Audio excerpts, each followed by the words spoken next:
മരണം ഏതുവഴിയാണ് നമ്മളെ തേടിയെത്തുക എന്ന് ഒരിക്കലും പ്രവചിക്കാൻ കഴിയില്ല.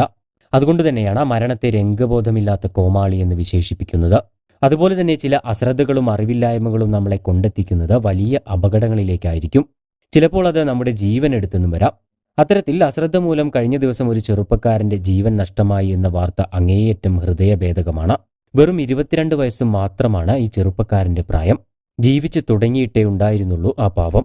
പക്ഷേ ഒരു നിമിഷത്തെ അശ്രദ്ധയിൽ ഇല്ലാതായത് ഒരു കുടുംബത്തിന്റെ പ്രതീക്ഷയാണ്, ഒരുപാട് സ്വപ്നങ്ങളാണ്.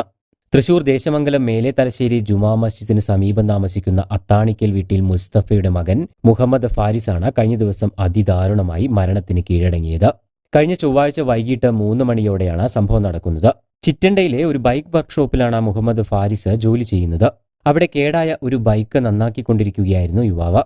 ബൈക്കിന്റെ പെട്രോൾ ടാങ്കിൽ നിന്നും വരുന്ന പൈപ്പ് ക്ലീൻ ചെയ്ത ശേഷം ബാറ്ററിയിൽ നിന്നും സ്പാർക്ക് ചെയ്തു നോക്കുന്നതിനിടെ ഫാരിസിന്റെ തൊട്ടടുത്തുണ്ടായിരുന്ന പെട്രോൾ കുപ്പിയിലേക്ക് തീപ്പൊരി പാറുകയായിരുന്നു. പെട്രോൾ കുപ്പിയിലേക്ക് തീ പടർന്നതോടെ അത് ഒരു തീഗോളമായി മാറുകയും ഫാരിസിന്റെ ശരീരമാകെ പടരുകയും ചെയ്തു.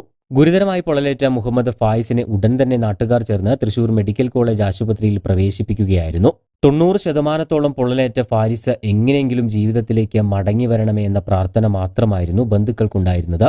പക്ഷേ എല്ലാ പ്രാർത്ഥനകളെയും വിഫലമാക്കിക്കൊണ്ട് ഇന്നലെ രാവിലെ ഫാരിസ് മരണത്തിന് കീഴടങ്ങുകയായിരുന്നു. ഇവിടെ വില്ലനായത് ആ തുറന്നുവെച്ച പെട്രോൾ കുപ്പിയാണ്.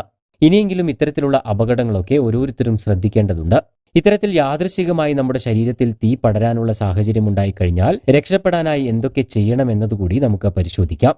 ഇങ്ങനെ ശരീരത്തിൽ തീ പിടിച്ചു കഴിഞ്ഞാൽ ഒരു കാരണവശാലും ഓടാനായി ശ്രമിക്കരുത്. ഇത് തീ കൂടുതൽ ആളിക്കത്താൻ കാരണമാകുന്നു. പകരം നിലത്ത് കിടന്ന് ഉരുണ്ടുകൊണ്ട് തീ കെടുത്താനായി ശ്രമിക്കാവുന്നതാണ്. ഇനി മറ്റുള്ളവർ ചെയ്യേണ്ടത് ഒരു പുതപ്പോ ചാക്കോ തീ പിടിച്ച ആളുടെ ദേഹത്ത് പൊതിഞ്ഞുകൊണ്ടോ വെള്ളമൊഴിച്ചോ തീ കെടുത്താനായി ശ്രമിക്കുക. ഇനി 10-15% താഴെയാണ് പൊള്ളലേറ്റിട്ടുള്ളതെങ്കിൽ 10 അല്ലെങ്കിൽ 20 മിനിറ്റ് സമയത്തേക്ക് തണുത്ത വെള്ളം ഒഴിക്കുക. അതിൽ കൂടുതൽ ഭാഗത്ത് പൊള്ളലേറ്റിട്ടുണ്ടെങ്കിൽ വെള്ളമൊഴിക്കാൻ പാടില്ല.